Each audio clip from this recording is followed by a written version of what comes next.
ഒരു പ്രത്യേകതയുണ്ടായി. ആ പ്രത്യേകത ചരിത്ര വസ്തുക്കളായതുകൊണ്ട് നമ്മൾ ഓർക്കേണ്ടതായിട്ടുണ്ട്. അതാണ് ആ സർക്കാരാണ് നമ്മൾ പിന്നീട് നല്ല രീതിയിൽ പ്രാവർത്തികമാക്കിയ ഭൂപരിഷ്കരണ നടപടികൾ തുടങ്ങുന്നത്. യഥാർത്ഥത്തിൽ അന്ന് വരെ നമ്മുടെ കേരളത്തിലെ ഒരുപാട് ആളുകൾ കുടിയിറക്കപ്പെടുകയായിരുന്നു.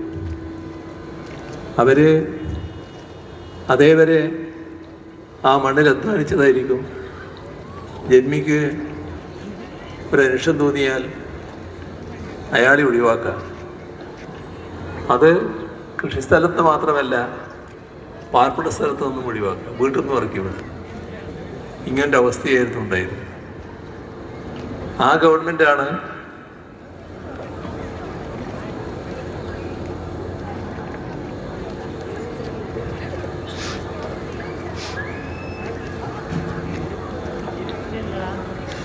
ഗവൺമെൻറ്റാണ് അധികാരത്തിൽ വന്ന് 4 ദിവസം കഴിഞ്ഞപ്പോൾ കുടിയൊഴിപ്പിക്കൽ നിരോധന ഓർഡിനൻസ് കൊണ്ടുവന്നു. അതൊരു ചരിത്ര സംഭവമായിരുന്നു. ഇന്ന് നമുക്കതിൻ്റെ പ്രാധാന്യം നമ്മളെ തലമുറക്ക് അധികം മനസ്സിലാവില്ല. നമ്മളെ തലമുറ വെച്ചാൽ നമ്മുടെ കൂട്ടത്തിലുള്ള മഹാഭൂരിഭാഗം ആളുകൾക്ക് മനസ്സിലാകില്ല. കാരണം ആ കാലം നമ്മുടെ ജീവിതാനുഭവത്തിലുണ്ടാവില്ല. ഇന്ന് കാണുന്ന കേരളമല്ല അന്ന്. കണ്ണീരും കയ്യോടെ ഇറങ്ങിപ്പോവുക, എന്ത് ചെയ്യണമെന്നറിയാതിരിക്കുക, നിസ്സഹായാവസ്ഥയിൽ ആവുന്ന കുടുംബങ്ങൾ.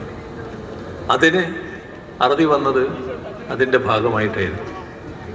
അതേപോലെ തന്നെ നമ്മുടെ നാട്ടിൽ കേരളത്തിന് വലിയ തോതിൽ അഭിവൃദ്ധി ഉണ്ടാകുന്നതിന് ഇടയാക്കിയ 2 ഘടകങ്ങളാണ്.